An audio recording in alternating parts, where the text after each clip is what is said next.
Hello बच्चों, good morning to all of you. और आप सभी का स्वागत है हमारे एक्स्ट्रा स्कोर कोचिंग पूर्णिया में। बच्चों, जैसा कि आप जानते हैं कि आपका एग्जामिनेशन नजदीक आ गया है और मैं आपके लिए मॉडल पेपर का सेट लेकर के आया हूं जो आपका एग्जामिनेशन जो होने वाला है फरवरी में, उसके लिए बहुत इंपॉर्टेंट है बच्चों। 2022 के एग्जाम के लिए बहुत इंपॉर्टेंट है। और मैं जो पेपर डिस्कस करने वाला हूं, फिजिक्स का पेपर डिस्कस करने वाला हूं आप सभी के लिए, इंग्लिश मीडियम और हिंदी मीडियम दोनों में। पहले मैं इंग्लिश मीडियम में डिस्कस करूंगा और फिर हिंदी मीडियम में डिस्कस करके आपके लिए वीडियो लाऊंगा। तो बच्चों, जैसा कि आप जानते हैं कि आपको एग्जामिनेशन में 70 क्वेश्चन मिलने वाले हैं, ऑब्जेक्टिव है ना, और उनमें से केवल आपको 35 क्वेश्चन बनाने हैं, 35 ऑब्जेक्टिव क्वेश्चंस बनाने हैं ओनली। ओके बच्चों, इस बात का ध्यान रखना है, केवल 35 बनाने हैं। इसलिए मैं चाहूंगा कि आप वो क्वेश्चन चुने जो आपको अच्छी तरह से आता हो, जिसके बारे में आप 100% श्योर हो, ताकि आपको 35 में 35 मार्क्स मिले। तो चलिए, मैं जो हूं आज का जो क्वेश्चन पेपर है, जो मॉडल सेट है, मैं उसको सॉल्व करने जा रहा हूं आप सभी के लिए। तो सबसे पहले जो पहला क्वेश्चन मैं आपके लिए ले रहा हूं, उसमें क्या लिखा हुआ है, electric field near a charged plane conductor is. Okay, हमारे पास एक चार्ज प्लेन कंडक्टर है, उसके नियर में इलेक्ट्रिक फील्ड क्या होता है? तो आंसर होगा option A, sigma upon epsilon not. Okay बच्चों, चलिए आगे बढ़ते हैं, दूसरा क्वेश्चन लेते हैं। दूसरा क्वेश्चन में क्या दिया हुआ है, which of the following relation between electric field E and electric potential V is correct? कौन सा रिलेशन सही है? और आपको 4 ऑप्शन दिए गए हैं, ये देखिए आपके स्क्रीन पर है। तो ये जो हमारा सही आंसर होगा वो है हमारा option A, E equals to minus D V upon D R. Okay बच्चों, ऑप्शन ए करेक्ट होगा, ध्यान रख लीजिए। क्वेश्चन नंबर 3 में आते हैं। क्वेश्चन नंबर 3 में क्या दिया हुआ है हमें, electrical capacity of spherical conductor of radius 9 kilometre is. Okay, मुझे कैपेसिटेंस का फॉर्मूला लगाना पड़ेगा। फॉर्मूला होता है 4 pi epsilon naught into R. Okay बच्चों, 4 पाई एप्सिलॉन नॉट का वैल्यू होगा 1/9 गुना 10 का पावर 9। ओके, ठीक है। तो यहां से, और r का वैल्यू है 9 किलोमीटर, तो यहाँ पे किलो के बदले 10⁻³ लिख लीजिए। 9 से 9 कट जाएगा, 10 का पावर 9 ऊपर जाएगा, ये हो जाएगा 10 का पावर -9 गुना 10 का पावर 3, यानी बचेगा 10 का पावर -6। ओके, यानी कि 10 का पावर -6, यानी ये हो जाएगा 1 माइक्रोफैरेड। ओके बच्चों, इस बात का ध्यान रखना है, ऑप्शन ए करेक्ट होगा। चलिए चलते हैं क्वेश्चन नंबर 4 पे। क्वेश्चन नंबर 4 पे क्या कह रहा है, capacitance of parallel plate capacitor is. Parallel plate capacitor का हमें कैपेसिटेंस बताना है। क्या होता है, epsilon naught epsilon R area multiply by D. Option A correct है। ओके बच्चों, चलिए बढ़ते हैं, 5वां नंबर लेते हैं। 5वां नंबर का सवाल क्या दे रखा है, which of the following relation between G the resistance of galvanometer and V the resistance of voltmeter is correct? कौन सा रिलेशन करेक्ट है? ऑप्शन आपके सामने आपके स्क्रीन पर दे रखा है, तो ऑप्शन होगा करेक्ट बी। ओके, चलिए आगे बढ़ते हैं। 6ठा नंबर का question, Which of the following is the applied form of Wheatstone bridge? यानी Wheatstone bridge का कॉन्सेप्ट कहाँ यूज करते हैं? तो मीटर ब्रिज में यूज करते हैं। चलिए आगे बढ़ते हैं, आगे 7वां नंबर। 7वां नंबर में है, the specific resistance of a wire depends upon its. किसके ऊपर स्पेसिफिक रेजिस्टेंस डिपेंड करता है? तो आंसर होता है नेचर ऑफ मटेरियल के ऊपर और टेम्परेचर के ऊपर। तो टेम्परेचर ऑप्शन में नहीं दिया हुआ है, तो यहां आंसर हो जाएगा नेचर ऑफ मटेरियल। चलिए आगे बढ़ते हैं, क्वेश्चन नंबर 8। क्वेश्चन नंबर 8 में क्या है, which of the following physical quantity is conserved in Kirchhoff's point rule? बेटा किरचॉफ्स पॉइंट रूल दिया है भैया, तो पॉइंट रूल को जंक्शन रूल भी कहते हैं, और उसमें कंजर्व होता है चार्ज। ओके, और अगर यही लूप रूल दिया होता तो उसमें एनर्जी कंजर्व होता है। चलिए क्वेश्चन नंबर 9 लेते हैं। 9th में क्या दे रखा है, motion of electron inside a conductor is, किसी भी कंडक्टर के अंदर जो इलेक्ट्रॉन का मोशन होता है वो कैसा होता है, तो ऑब्वियस सी बात है सर वो मोशन ड्रिफ्टिंग होता है, और ड्रिफ्टिंग किसको बोलते हैं, एवरेज को, यानी यूनिफॉर्म एवरेज को। चलिए आगे बढ़ते हैं, क्वेश्चन नंबर 10 को सॉल्व करते हैं। 10 में दे रखा है power of electric circuit is, क्या होगा formula sir, V square by R हो जाएगा पावर का, और 10 का सी सही हो जाएगा। चलिए 11 नंबर पे आते हैं। 11 में दे रखा है which of the following is correct for force on moving charge, charge moving में है इन अ मैग्नेटिक फील्ड, और मैग्नेटिक फील्ड में है, तो कौन सा सही रिलेशन दिया हुआ है, तो सही है option number B, FM magnetic force जो होता है वो Q times V cross B होता है, यानी बी आंसर करेक्ट है, ऑप्शन बी इज करेक्ट। चलिए आगे बढ़ते हैं क्वेश्चन नंबर 12 में। क्वेश्चन नंबर 12 में दे रखा है the unit of magnetic flux is, magnetic flux का यूनिट क्या होता है, तो वेबर होता है बच्चों। चलिए आगे बढ़ते हैं क्वेश्चन नंबर 13 में दे रखा है power factor of a circuit having resistance only is, तो पावर फैक्टर को हम लोग cos फाई बोलते हैं, और cos फाई होता है R बटा Z, यहाँ Z का वैल्यू R रखना है, तो R अपॉन R कितना हो जाएगा 1, यानी आंसर हो जाएगा A, यानी ऑप्शन A करेक्ट हो जाएगा, 1 आंसर होगा। चलिए आगे बढ़ते हैं क्वेश्चन नंबर 14। क्वेश्चन नंबर 14 में क्या दे रखा है, रूट मीन स्क्वायर वैल्यू, यानी RMS है ना, RMS value of alternating current is equal to, किसके बराबर होता है, तो सर IRMS होता है I नॉट बटा में √2 के, I नॉट पीक करंट को बोलते हैं, तो पीक करंट बटा √2 ऑप्शन सी में गिवन है। चलिए आगे बढ़ते हैं, हम क्वेश्चन नंबर 15 को लेते हैं। 15 नंबर का क्वेश्चन यहाँ दे रखा है Which of the following is the correct relation between geometric length Lg and magnetic length Lm of a magnet? ये बात ध्यान रखिए कि ज्योमेट्रिक लेंथ मैग्नेटिक लेंथ से ज्यादा होगा, तो ऑब्वियस सी बात है कि कितना ज्यादा होगा सर, तो ज्योमेट्रिक लेंथ जो होता है वो 6/5 टाइम्स ऑफ Lm होता है, यानी 1.2 टाइम्स। ओके बच्चों, चलिए 16 नंबर में चलते हैं। 16 नंबर में क्या दिया हुआ है भैया, which of the following is correct, भैया करेक्ट, इन सब बातों पे ध्यान रखिए, correct, incorrect, wrong, right, okay. So correct for earth's magnetic field if BH horizontal component of the earth magnetic field and delta is angle of depth, तो ध्यान रखिए ये है हमारा BH, ओके, इसको बोलते हैं भैया BV, और इधर होता है BE, हमें BE निकालना है, और ये एंगल डेल्टा है, तो सीधा सीधी आप cos डेल्टा लगा लीजिए, तो बेस बटा हाइपोटेनियस, यानी BH अपॉन BE, तो यहां से BE का मान निकल जाएगा, BE का मान कितना होगा, BH अपॉन cos डेल्टा, तो BH upon cos delta option A में गिवन है। चलिए आगे बढ़ते हैं।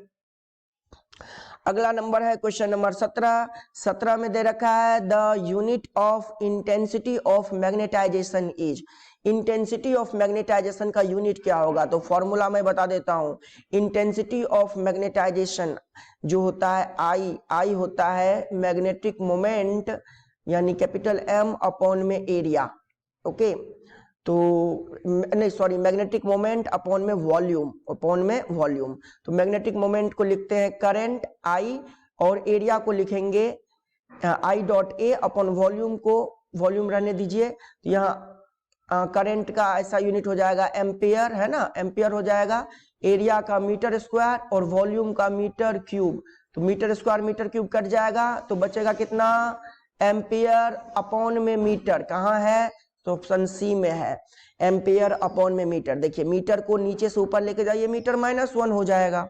ओके चलिए आगे चलते हैं सर। अगला क्वेश्चन है 18 नंबर, कह रहा है magnetic meridian is, magnetic meridian क्या होता है सर, एक वर्टिकल प्लेन होता है, सिंपल। आगे बढ़ते हैं। अगला 19 number, the magnifying power of a simple microscope in normal adjustment is, देखिए इस बार सिंपल माइक्रोस्कोप पूछा है, मैग्नीफाइंग पावर नॉर्मल एडजस्टमेंट में तो होता है 1+d/f। आगे बढ़ते हैं, question number 20। The focal length of a normal eye lens is about, कह रहा है कि नॉर्मल आई लेंस का फोकल लेंथ कितने के बराबर होता है, तो ये 2 सेंटीमीटर के बराबर होता है, या इसको आप 20 मिलीमीटर भी कह सकते हो, ध्यान रखिए।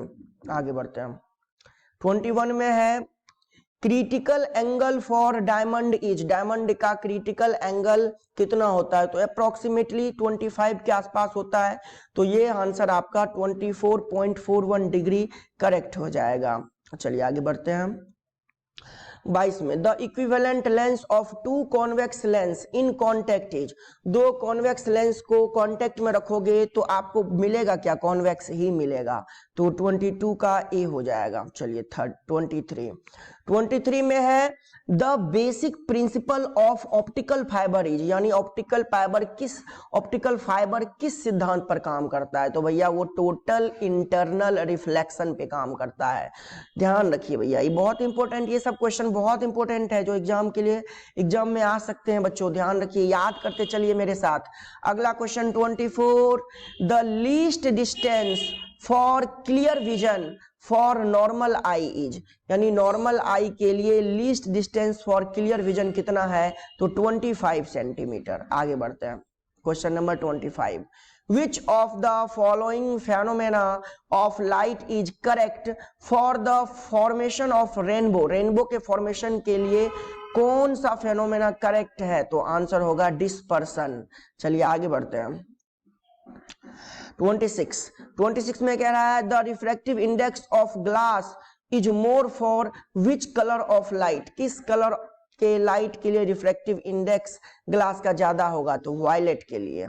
आगे बढ़ते हैं, 27 में क्या कह रहा है, the path difference for destructive interference is, destructive interference के लिए पाथ डिफरेंस क्या होगा, ऑप्शन दिए हुए हैं, तो आंसर होगा 2n+1 lambda by 2, 2n+1 lambda by 2। चलिए question number 28, which of the following phenomena confirms the transverse wave nature of light, कह रहा है इनमें से कौन वेव के ट्रांसवर्स वेव होने का, यानी लाइट के ट्रांसवर्स वेव होने का जो है कंफर्मेशन देता है, तो आंसर होगा पोलराइजेशन, पोलराइजेशन के हेल्प से हम पता कर सकते हैं। चलिए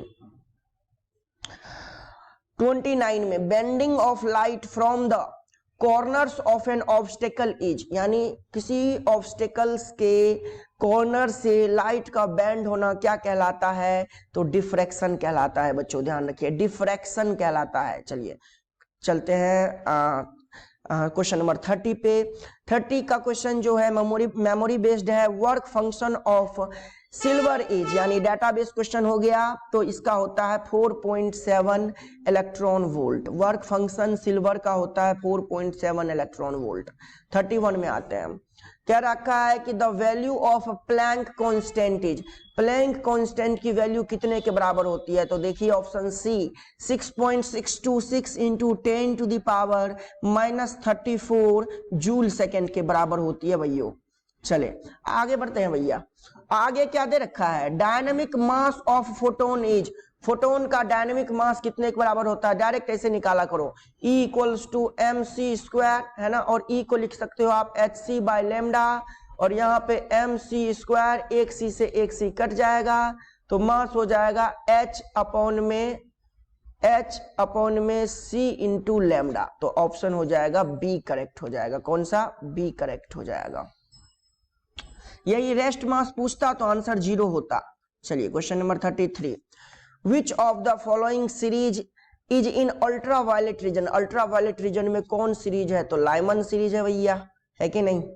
चलिए आगे बढ़ते हैं 34, which of the following is not applicable for radioactivity, कौन एप्लीकेबल नहीं है, nuclear phenomena, atomic phenomena, spontaneous phenomena, natural phenomena, तो आंसर हो जाएगा नेचुरल फेनोमेना। चलिए आगे बढ़ते हैं fast moving electrons are, fast moving electron को क्या कहते हैं भैया? बीटा रेज कहते हैं। क्या कहते हैं? Beta raise. आगे बढ़ते हैं, नेक्स्ट क्वेश्चन है alpha particle is, alpha particle क्या होता है? तो हीलियम का न्यूक्लियस होता है। काम खत्म, आगे बढ़ेंगे। 37 में क्या दे रखा है? The relation among range of transmitting antenna, okay, D height of TV transmission tower H and radius of earth capital R is. तो आपको याद रखना है कि स्मॉल डी जो होता है वो बराबर होता है √2 टाइम्स एच आर के। ओके, ऑप्शन बी करेक्ट हो जाएगा 37 में। आगे बढ़ते हैं 38, energy of hydrogen atom in the ground state is, ground state में हाइड्रोजन एटम की एनर्जी कितनी होती है? तो आपको पता है -13.6 इलेक्ट्रॉन वोल्ट। अगर याद नहीं है तो याद कर लीजिए, बहुत इंपॉर्टेंट क्वेश्चन है। आगे बढ़ते हैं 39, when an impurity is doped into an intrinsic semiconductor, किसी इंट्रिंसिक सेमीकंडक्टर में जब इम्प्यूरिटी ऐड किया जाता है, इट्स कंडक्टिविटी, उसकी कंडक्टिविटी पे क्या असर होता है? तो ऑब्वियस सी बात है इंक्रीज हो जाएगा। ऑप्शन ए करेक्ट होगा। चलिए क्वेश्चन नंबर 40 पे चलते हैं। 40 पे क्या दे रखा है? The Boolean expression for NOR gate is, NOR gate के लिए बूलियन एक्सप्रेशन क्या होता है? तो ये होता है y बराबर a प्लस बी का बार। ओके बच्चों, चलिए आगे बढ़ते हैं, है ना। Question number 41, which of the following is the correct, है ना, output frequency for input frequency of 50 hertz in half wave rectification. Half wave rectification में हमें इनपुट फ्रीक्वेंसी दे रखा है 50 हर्ट्ज, आउटपुट फ्रीक्वेंसी पूछ रहा है, तो ये 50 हर्ट्ज ही रह जाएगा। और अगर फुल वेव रेक्टिफिकेशन होता और 50 हर्ट्ज फ्रीक्वेंसी इनपुट दिया होता तो आउटपुट 100 हर्ट्ज होता। चलिए आगे 42 पे चलते हैं। हमें क्या दे रखा है? Which of the following is the decimal number of binary number, इतना, है ना। तो बाइनरी को डेसिमल में बदलना है तो काउंट करिए 1 2 3 4 5, 5 है तो सबसे पहले ये वाला 1 वाला लिखिए, 1 × 2 टू दी पावर 5 था ना, तो एक कम करते जाइए, तो 1 × 2 टू दी पावर 4। फिर अगला है यहाँ पे 1, तो लिखिए यहाँ पे 1 × 2 टू दी पावर 3। फिर आगे उसके बाद 1 ही है तो लिखिए फिर plus 1 × 2 to the power 2। Okay, फिर अगला 1 है तो लिखिए 1 × 2 टू दी पावर 1, और फिर लास्ट वाला 0 है तो लिखिए 0 × 2 टू दी पावर 0। तो ये देखिए, ये सबसे पहला वाला हो जाएगा 16, फिर हो जाएगा 8, है ना, फिर हो जाएगा 4, फिर हो जाएगा 2 और लास्ट वाला हो जाएगा 0। 16 8 24 4 28 2 30, यानी हो जाएगा ऑप्शन बी करेक्ट हो जाएगा। चलिए अगला है 43, क्या दे रखा है? Charge on an electron is, electron पे क्या चार्ज होता है? तो ये बराबर होता है -1.6 यानी 1.6 × 10⁻⁻19 कूलम। चलिए 44 पे चलते हैं। 44 में क्या दे रखा है? Epsilon naught is equal to कितने के बराबर होता है? तो भैया ऑप्शन सी करेक्ट है, 8.854 × 10⁻⁻12 coulomb square upon newton metre square. चलिए आगे बढ़ते हैं। अगला दे रखा है which of the following is correct for dipole moment, dipole moment के लिए क्या करेक्ट है? तो कौन सा करेक्ट है इसमें से? तो ऑप्शन ए करेक्ट है, 1d बराबर होता है 1/3 गुना 10⁻⁻29 कूलम मीटर के। ध्यान रखिए ये कूलम मीटर है बच्चों, सेंटीमीटर नहीं है, कूलम मीटर है, ध्यान रखना। तो 45 का ए करेक्ट हो जाएगा, ये याद कर लेना। बहुत सारे बच्चों को, शायद बहुत सारे बच्चे पहली बार ये देख रहे होंगे। चलिए आगे बढ़ते हैं। 46 नंबर के क्वेश्चन में दे रखा है the equivalent capacity between A and be in figure is. कह रहा है इक्विवेलेंट कैपेसिटी क्या होगा ए और बी के बीच में, फिगर में दिया हुआ। तो ये देखिए यहाँ पे एक तार जोड़ दिया है, सिंपल सा एक तार जोड़ दिया है। ओके बच्चों, यहाँ से क्या होगा कि जो भी चार्ज यहाँ तक पहुंचेगा वो सीधे नीचे से चला जाएगा। इसका मतलब इस कैपेसिटर का कोई मतलब नहीं है। तो ये कैपेसिटर और ये कैपेसिटर दोनों सीरीज में होंगे, तो जब भी सीरीज में होंगे तो कैपेसिटेंस हो जाएगा C/2। तो ऑप्शन ए करेक्ट होगा। चलिए 47 में चलते हैं। 47 में क्या दे रखा है, which of the following relation is correct, कौन सा रिलेशन सही है, तो सही हो जाएगा ऑप्शन ए, 1 एम्पियर बराबर होता है 10 का पावर 3 मिली एम्पियर के। क्यों, यहाँ मिली के बदले 10 का पावर -3 लिख दोगे, है ना। देखिए यहाँ पे 10 टू द पावर 3 और मिली के बदले 10 टू द पावर -3, तो ये बचेगा 10 to the power 0 into ampere, मतलब 10 टू द पावर 0 एम्पियर, और 10 टू द पावर 0 को आप लिखेंगे 1, तो हो गया ना 1 एम्पियर।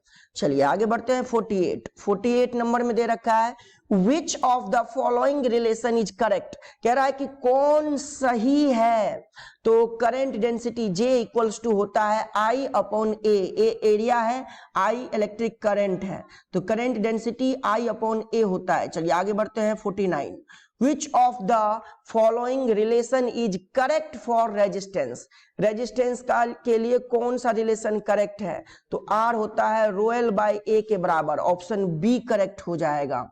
चलिए क्वेश्चन नंबर 50 में चलते हैं। 50 में क्या रखा है, the value of I in figure will be, यानी आई का मान, ये देखिए आई इधर की तरफ निकल रहा है, तो ये वाला करंट आया, ये भी आया, ये भी आया, तो टोटल आया कितना 20, 10, 30, 10, 40, और गया कितना, तो यानी जाएगा भी 40, यानी सी का मान हो जाएगा, मतलब ऑप्शन जो हो जाएगा वो सी करेक्ट हो जाएगा, I equals to 40 ampere. Okay बच्चों, क्योंकि हमें पता है कि जंक्शन पे कोई भी चार्ज जमा नहीं होना चाहिए, तो जितना आएगा उतना जाएगा भी। ओके 51 में है which of the following is measured by potentiometer, potentiometer से क्या मेजर करते हैं, तो भैया ईएमएफ ऑफ सेल मेजर करते हैं, ऑप्शन सी करेक्ट हो जाएगा। चलिए 52 पे आते हैं। 52 में है 1 kilowatt hour is equal to कितने के बराबर होगा, तो ये बराबर होगा 3.6 into 10 to the power 6 joule के। चलिए आगे बढ़ते हैं। 53 में है 1 टेस्ला इज किसके बराबर है, 1 टेस्ला, तो 1 टेस्ला इक्वल होता है 1 वेबर पर मीटर स्क्वायर, यानी ऑप्शन बी करेक्ट हो जाएगा भैया। चलिए 54 में चलते हैं। 54 में है magnetic flux phi is, phi किसके बराबर है, तो फाई होता है डॉट प्रोडक्ट किसके, मैग्नेटिक फील्ड और एरिया वेक्टर के, यानी ऑप्शन ए करेक्ट हो जाएगा।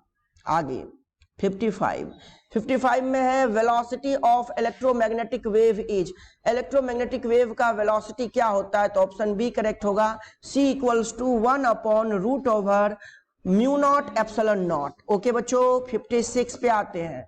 56 पे है एनर्जी ऑफ फोटोन इज, यानी फोटोन की एनर्जी होती है, तो E इक्वल्स टू क्या हो जाएगा, H टाइम्स न्यू। ओके बच्चों ऑप्शन ए।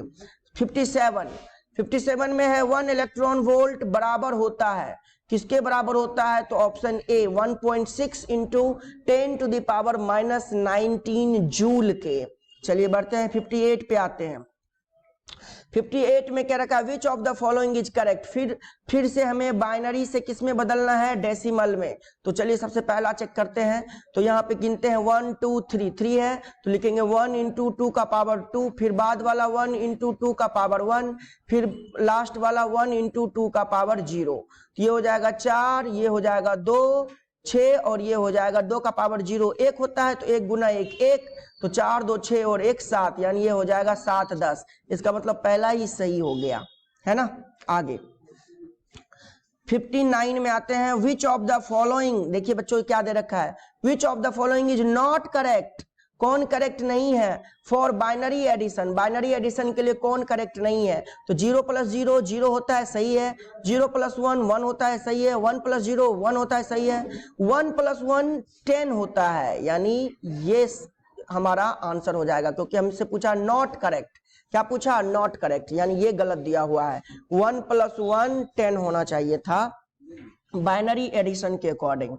चलिए 60 नंबर में चलते हैं। 60 में क्या दे रखा है, in a step up transformer if number of turns in primary coil and secondary coil are N1 and N2 respectively, then step up है, step up कहने का मतलब वोल्टेज ज्यादा होगा, वोल्टेज बढ़ाना है, वोल्टेज बढ़ाने के लिए नंबर ऑफ टर्न बढ़ाने होंगे, तो सेकेंडरी में है N2 और प्राइमरी के लिए है N1, तो सेकेंडरी का ज्यादा होगा, यानी N2 ग्रेटर देन N1 कहाँ दिया हुआ है, ऑप्शन बी में।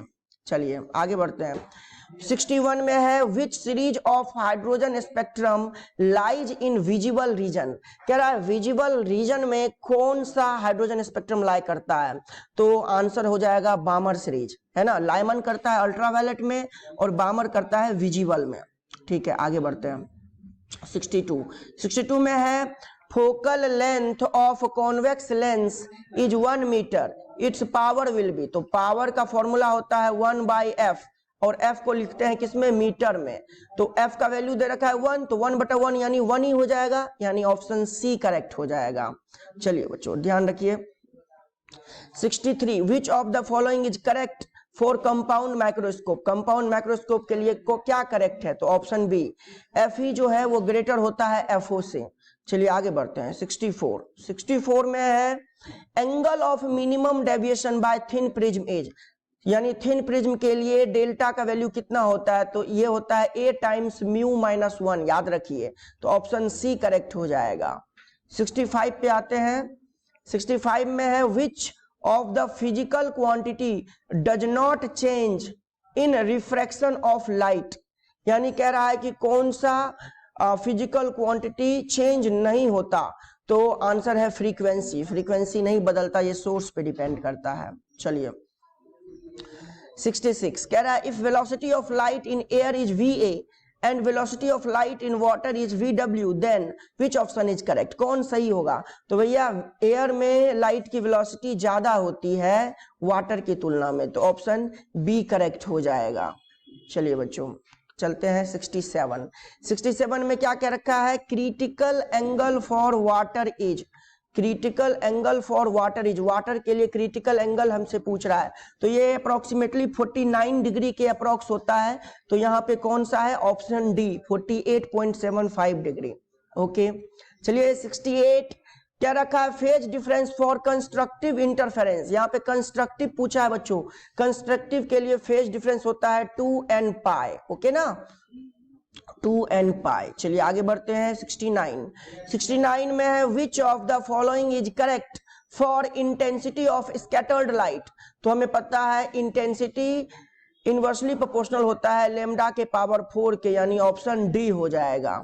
चलिए आगे चलते हैं और ये हमारा लास्ट क्वेश्चन है, focal length of parallel sided glass slab is, यानी पैरेलल साइड का ग्लास स्लैब है उसका फोकल लेंथ क्या होगा, तो ऑब्वियस सी बात है वो इन्फिनिटी होगा। तो बच्चों हमने 70 क्वेश्चन आपके लिए सॉल्व कर दिए हैं, लेकिन मैं आपको बता दूं कि आपको अपने एग्जामिनेशन में 70 में से बेस्ट 35, जो 35 में आप कहीं किसी भी तरह का कंफ्यूजन फील नहीं कर रहे हो, उस 35 को चुनिए, उस 35 को बनाइए और उसी 35 का आंसर OMR सीट में भरिए।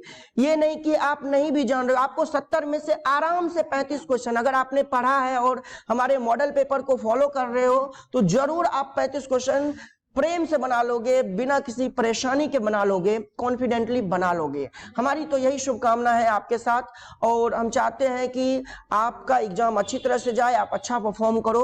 तो बच्चों बने रहिए और अपने दोस्तों के साथ, जो भी आपके दोस्त आपके साथ क्लास 12th में प्रिपरेशन कर रहे हैं, बोर्ड एग्जामिनेशन की तैयारी कर रहे हैं, उनको हमारा ये वीडियोज का लिंक जो है जरूर शेयर करें, ताकि वो भी हमारे वीडियो का देख करके फायदा उठा पाए और अच्छे नंबर स्कोर करें। चलिए बच्चों धन्यवाद, मैं Aman sir, extra score coaching Purnia से। Thank you so much, bye bye, take care.